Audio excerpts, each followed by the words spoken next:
dana ñëw ci li nga xam ne nag moo di la reddition des comptes ñu ngi xamal ne haute cour de justice li nga xam ne moo di la commission d'instruction bi jotoon ko daal di taxawal di ngeen expliquer commission d'instruction moom mooy lan mais tamit li nga xam ne moo di l'observateur dafa xëy tey dina xamal ni la menace du double mandat de dépôt moom mooy lan ci ki nga xam ni moom moo di Macky Sall ak ñi nga xam ñoo nekkoon ay ministre am alors nu njëkkee taxaw ci li nga xam ni moo di la commission d'instruction ci haute cour de justice loolu mooy lan ak lan mooy particularité am ci li nga xam ne nag moo di boobule haute cour de justice. waaw xam nga li nga xamante ni moom mooy la loi portant création de la haute cour de justice. dafa wax li ñu tuddee le fonctionnement ak le mode d'organisation de la cour. Alors si maa ngi lay wax ci par exemple je donne l'exemple fi ñuy procédure li ngay wax mooy procédure nu muy demee alors procédure bis boo demee ci loi bi c'est titre 2.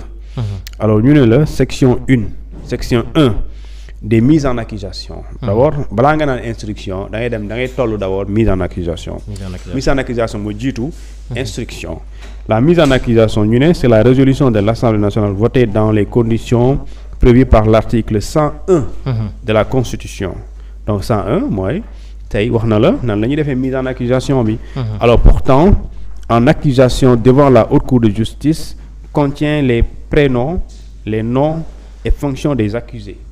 L'énoncé sommaire des faits qui leur sont reprochés et dans le cas prévu à l'alinéa 2 de l'article 101 de la Constitution, les visas des dispositions législatives en vertu desquelles est exercée la poursuite. C'est-à-dire que ci article 17 bi ci loi bi section 1 ñu ngi lay wax mise en accusation ñu ne la mise en accusation assemblée moo koy def kon balaa nga naan instruction da ngay def mise en accusation d'abord.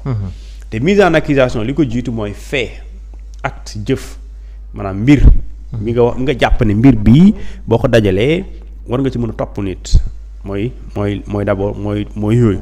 léegi fait yooyu bu amee nga mën a def mise en accusation assemblée nationale moo koy def et bu koy def c'est une résolution ils le font à travers une résolution. ñu ne ci résolution boobu c'est juste benn document daje boo xamante ni mooy am après ñu voté ko document daal di wax ne effectivement diw ministre.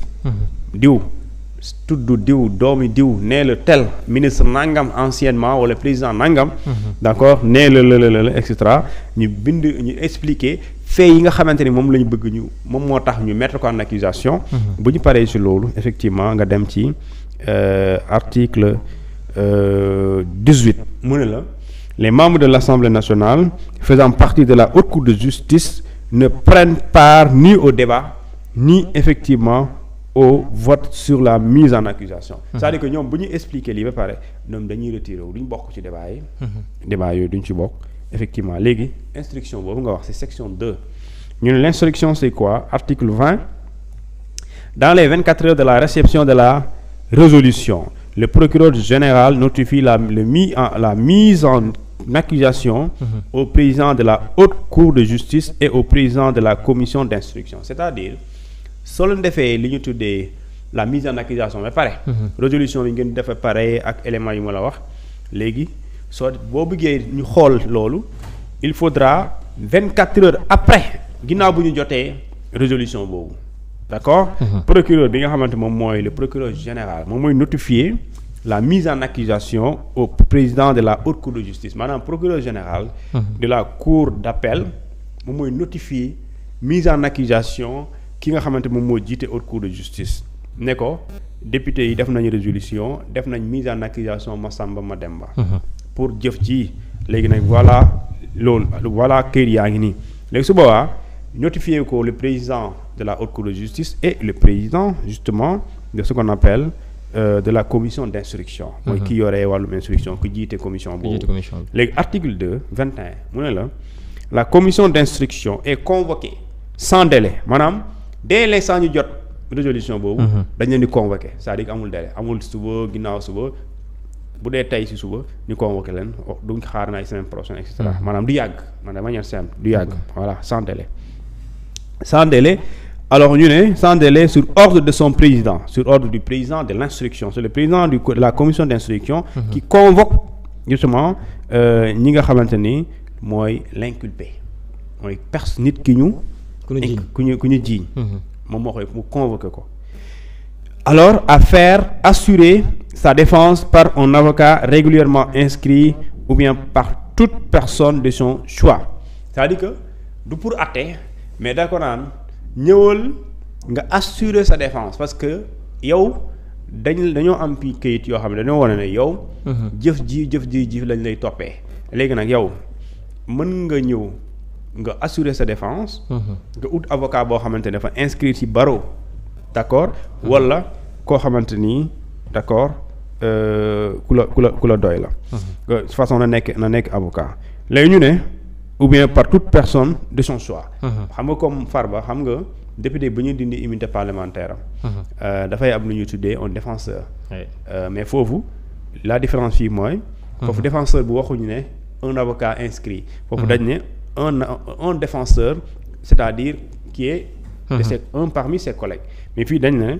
ki nga xamante moom mooy inculpé bi bu ko président commission jotee li nga xamante ni moom mooy la résolution dafay convoquer sans délai ki nga xamante ni moom mooy l'inculpé bu ko convoquer pour mu assurer défense am d'accord ci défense am boobu muy assurer am na droit mu santaane avocat boo xamante ni moom moo koy représenter wala keneen ku mën a doon toute autre personne de son choix il est libre su ko neexee camarade de classe camarade plutôt de parti su ko neexee moo xam ki ko day wala ñu ne après faute par un inculpé de déférer à cette convocation bu fekkente ni kooku ñu inculpé convocation boobu ñëwul déférer ñëwul wuyu ji d'accord li ci topp mooy il lui désigne un défenseur d'office parmi les avocats inscrits c'est-à-dire que le président de la commission moom du bàyyi mu sedd c'est-à-dire que ñu woo nañ la ñëwoo rek dafay ut kenn ci avocat yi ko doy ci réew mi yi inscrit barreau de Dakar mu ne ko kaay nga teewal diw parce que dañuy bañ a violer say droits léegi jusqu'à la réunion de la commission d'instruction son président c'est-à-dire le président de commission peut accomplir tous les actes d'information utiles à la manifestation de la vérité maanaam mën na def lépp loo xamante ni su ko defee dëgg dina feeñ mën na ko teg ci table bi pour décerner tout mandat contre les accusés maanaam bu amee lépp loo xamante ne war na ko mën a yóbbu pour mu xam dëgg. pare mu daal di décerner un mandat d'accord un mandat contre c'est-à-dire mandat boobu mooy mandat d'arrêt. contre wala mandat d'arrêt mandat d'amener contre les accusés. contre nit yooyu nga xamante ni la ñu tuumaal. mais dès sa première réunion la commission confirme le cas échéant les mandats décernés par son président léegi nag bu ñu paree ci loolu réunion bu njëkk bi bu ñu toogee président bi commission boobu. dafay informer ñi nga xamante ñoo nekk les personnes accusées ou inculpées devront forcément être convoquées devant la juridiction pour ne pas dire devant plutôt la commission d'instruction bi nga xamante moom mooy saytu ñi nga xamante ne la ñuy defaral résolution ñu war leen topp. Exactement alors tey l'observateur dafa xëy mu ni la menace du double mandat de dépôt si ki nga xam ne moo nekkoon njiitum réew mi ak ay ministre am Thioune lan mooy double mandat de dépôt. mais xam nga xam nga Moustapha Diop lañ la bindal. xam nga journaliste moom sëñ bi du journaliste bu fekkente ne yow. li ñëpp xam nga xam yow vraiment yow defoo sa liggéey. lu rek donc da nga war a xam tey lu ne soo xamee nga xam nga mën analyse. mën nga toog nga ne lii fii lay mujjee. du gisaane. c'est-à-dire que loolu moo mën a nekk mooy yow tu es spécialisé ci question bi. soo li nga ci wax du deñ c'est-à-dire que du deñ. léegi nag certainement ñoom ci loolu lañ toll xam nga Moustapha Diop. il est cité dans une affaire il est cité dans 2 affaires. kon bu fekkente ni affaire bu njëkk bi mooy Tabaski Ngom beneen dossier jàpp nga ne c'est l'affaire peut-être parce que man xaw ma l'observateur xaw ma ban affaire la teg ci table bi. xaw ma ndax affaire Covid-19 bi la teg ci table bi wala dafa am beneen dossier boo xamante ne. c'est un dossier distinct de ce qu'on appelle de l'affaire Tabaski Ngom si beneen am na beneen dossier mu nga gis ne le risque. c'est le mandat de dépôt. alors mu nekk deux dossiers alors le mandat de dépôt est double le risque est double. mooy non seulement risque nga fii. risque fait. mais nan la ma nekkee double bu fekkee tey jii premier dossier bi dañ la si place sous mandat de dépôt. waaw yow ñaata ngay gis. nit ñu yóbbu ko ci kaso bi. mu dem placement sous mandat de dépôt. beneen dossier am ñu kii ko ñu extradé ko. déglu ko ñu kii ko am nañ ko tuddee. ñu génnee ko ci kaso bi. pour dem déglu ko pour beneen affaire gis. bien sûr loolu yàgg nañ ko gis. parce que. boo nekkee ministre par exemple ancien ministre. nga def loo xamante ni bi nga nekkee ministre nga ko def ñu topp la pour loolu ñu tëj la ci loolu. nga génn beneen waaye toppee la ne kii sax dafa def lii te loolu bi nga koy def jotewul la dara fonction de ministre. Mais du ñu wax ne parce que da ngaa nekk ci kaso bi rek kenn du la lijjanti de dañ lay génnee ba pare nga ñu dem déglu la ci loolu. su dee loolu yaa ko def aussi ñu topp la ci loolu parce que c'est ñaari procédures yu bokkul la. fii dana jàpp peut-être da ngaa détourné alalu réew mi fii Massamba nga jotee. est-ce que da ngay léser Massamba parce que dafa jotee ak état te da nga koy lijjanti moom tamit kaawam ñu déglu ko ci loolu. déglu ko ci lii topp la ci lii topp la ci lee. léegi double mandat de dépôt bi benn bi mën na nekk fi nga xam ne mooy haute cour de justice beneen bi nekk fi nga xam ne nag moo di ci pôle financier. pôle bi bu fekkente ni extraire merci. extraire merci ñu extraire la boobu laa bëggoon wax. léegi bu fekkente ni mbirum kii bi mu tudd sax tabaski bi. xam nga bu dee jóob boobu nga wax. bu dee dossier bi. affaire tabaski ngoom du question de bu nekkul dans le cadre de l'exercice de ses fonctions de ministre. Oui, absolument. Par exemple. parce que soo koy topp wala nga koy déglu xamuma lan moo ciy topp. mais doone haute cour de justice. pôle financier la jëm. waaw. léegi si dee da nga koy def mandat de dépôt c'est le juge d'instruction du pôle financier moom moo koy def. et non le président de la commission d'instruction yoonam nekk ci moom parce que amul compétence boobu.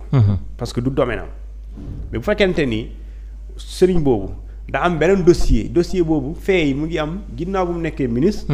ñu njoxtaneel foofu la amee ñu gis ne dañ koy defal mandat de dépôt kooku c'est le juge c'est le président de la commission d'instruction. moom mooy décerner ce mandat contre justement ce monsieur et dans ce cas foofu parce que c'est dans l'exercice de ses fonctions de ministre.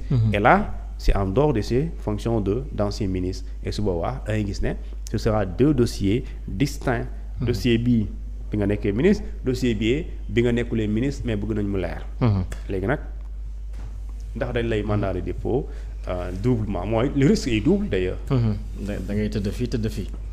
non moi xam nga ne loolu nag foofu loolu mënul nekk parce que mënoon na amul prison pour waa pôle judiciaire ak prison pour waa cour des comptes loolu. kii pour haute cour de justice. c'est-à-dire que nag après tout. dossier yi mën na nekk ñaar waaye nit ki moom kenn rek la mën ne. kenn mën na nekk mën na tëdd fii tëdd fee. mais nag ko am ñaari koor. non loolu kii maanaam du mandat